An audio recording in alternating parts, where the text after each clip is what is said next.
Bom, vamos direto ao ponto. A nossa análise de hoje mergulha em um material que, à primeira vista, parece ser só um poema bem denso e cheio de metáforas. Mas, quando a gente começa a decodificar cada verso, o que aparece é simplesmente um guia de conduta espiritual, prático e claríssimo. É como um mapa para construir uma base ética que não desmorona. Então, bora começar essa jornada juntos, que sai de um aviso bem sombrio até chegar numa luz super acolhedora. Para a gente realmente entender o peso disso, precisamos encarar a advertência central do texto. Pensa o seguinte: quando uma casa é espiritual, e aqui pode ser tanto aquele espaço físico de congregação, quanto o nosso próprio templo interno, perde o seu propósito, o estrago é grande. O ego e a vaidade tomam conta de tudo. Tem um tom de cautela fortíssimo aqui, sabe? É um alerta vermelho sobre o que acontece quando o lugar que deveria espalhar luz vira só um palco para o reflexo das ambições humanas. Parte 1. Risco da falsa espiritualidade. A falta de propósito. Ok, vamos destrinchar isso aqui. Antes da gente tentar erguer qualquer estrutura de virtudes, é crucial olhar para as falhas no terreno, né? A fonte detalha os sintomas dessa falta de propósito de um jeito bem duro. Primeiro, a falta de vigilância e dedicação. E olha, essa vigilância não é só ficar acordado, é manter um cuidado constante com as nossas próprias energias. Sem isso, a verdadeira caridade simplesmente desaparece. E perceba que o texto faz questão de dizer caridade de verdade, aquela que exige suor e ação genuína. O resultado drástico disso, nos dois últimos pontos fica claro. O espaço vira um vazio divino onde Deus não habita, porque foi totalmente engolido pelo ego e pela vaidade. E é fundamental a gente entender como o ego joga nesse tabuleiro. Ele não é só um traço de personalidade. Nessa visão espiritual, o ego é a armadilha perfeita. Ele cega quem está buscando a verdade, criando aquela ilusão de que as coisas estão evoluindo, quando na real a pessoa só está inflando a própria imagem. É como se ele comesse a prática espiritual de dentro para fora.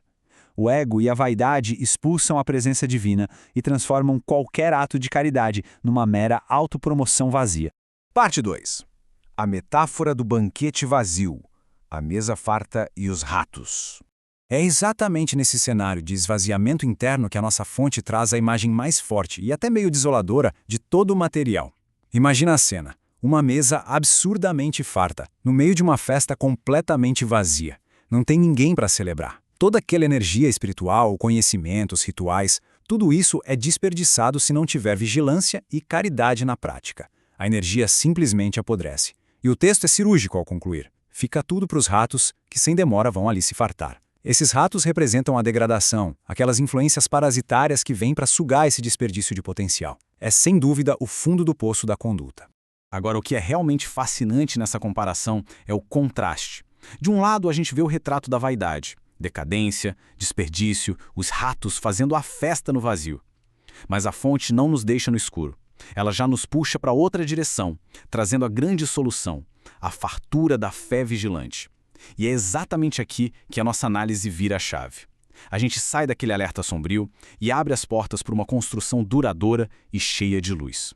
Parte 3. Vigilância e a verdadeira caridade, o guia de conduta. Com os riscos na mesa, o foco agora é iluminar o caminho a seguir. Como a gente constrói essa proteção espiritual na prática? O texto dá 4 passos essenciais. Primeiro, dedicar-se inteiramente a intenções puras, limpando a mente daquela vaidade toda.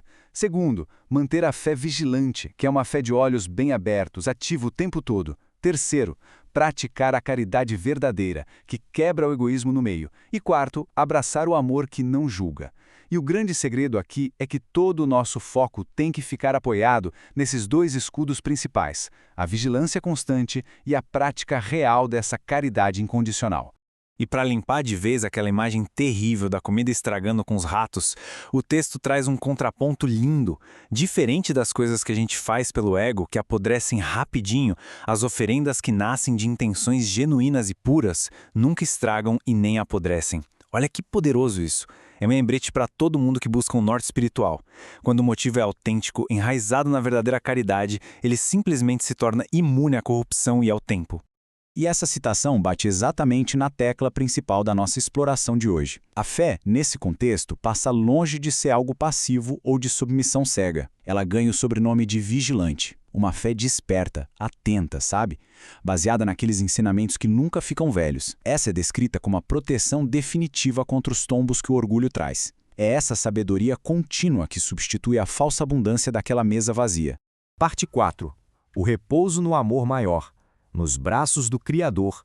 E isso ilustra brilhantemente onde toda essa conduta vai dar. Seguir esse guia não é para deixar a gente exausto, pelo contrário. O esforço constante da vigilância nos leva para o maior repouso possível. A fonte original chama isso de amor crístico, um amor marcado pela incapacidade de julgar ou separar. É a união absoluta. Quando a gente finalmente larga o ego e toda aquela necessidade de superioridade, a verdadeira caridade desabrocha e vira esse amor que abraça a todos de maneira idêntica. É aqui que a gente encontra o abraço final desse texto maravilhoso. Bem longe das disputas de vaidade e do vazio de propósito, a conduta certa traz o abrigo supremo. O contraste final é absoluto. Saímos daquela solidão triste da festa vazia e chegamos na onipresença de um Criador que a todos ampara. Viver guiado por essa vigilância amorosa não significa carregar o peso do mundo nas costas do nosso ego, mas sim descansar na certeza desse apoio divino e restrito.